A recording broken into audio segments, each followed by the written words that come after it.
Maître Nicolas, nous allons nous entretenir avec vous, hein. Merci d'avoir accepté cette interview. Alors, la première question qu'on souhaiterait vous poser, c'est peut-on sortir aisément d'une indivision successorale? A priori, oui, à condition de répondre à trois questions principales. La première, c'est qui sont les héritiers? La seconde, c'est de quoi se compose la succession? Et la troisième, y a-t-il une solution amiable qui a été mise en œuvre? Ces trois questions sont simples, mais elles supposent que l'on y apporte des réponses très ciblées. La première, c'est qui sont les héritiers? On le sait simplement en demandant à un notaire d'établir un acte de notoriété après décès de toutes les personnes décédées concernant la succession.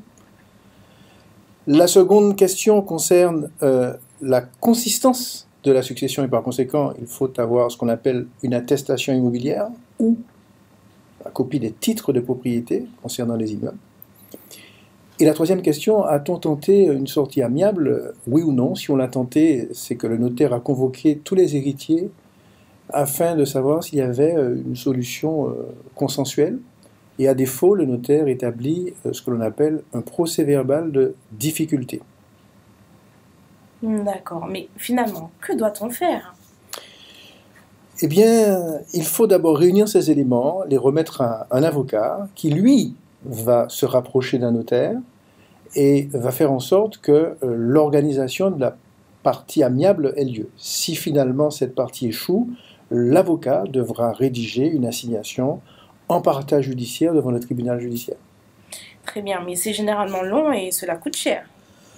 C'est long parce qu'on est devant le tribunal judiciaire, alors il faut prévoir en gros une année ou deux, et c'est vrai que lorsqu'on n'est pas accessible à l'aide juridictionnelle ou qu'on ne bénéficie pas d'une protection juridique, il faut prévoir entre 3 et 4 000 euros, les honoraires d'avocat étant libres, mais il faut prévoir à peu près ces montants-là.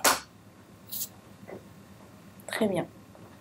Maintenant, qu'en est-il de l'indivision après divorce ou celle entre concubins? Alors, on a parlé effectivement de l'indivision successorale, mais il existe d'autres indivisions, hein, l'indivision post-communautaire, lorsque deux personnes mariées ont divorcé, qu'il y avait une indivision entre eux, en tout cas une communauté, il faut liquider cette communauté. Alors, la différence avec la division successorale, c'est qu'on connaît les héritiers. Les héritiers, ce sont finalement les ex-époux, ou bien les ex-concubins. Mais enfin, toute personne qui se trouve dans la division parce qu'elle a fait une acquisition commune avec une autre, eh bien, doit pouvoir sortir de l'indivision, soit en faisant une sortie amiable, soit une sortie judiciaire. D'accord. On vous remercie, hein, Maître Nicolas, pour ces réponses claires et précises. Et une prochaine fois pour d'autres interrogations. Une prochaine fois.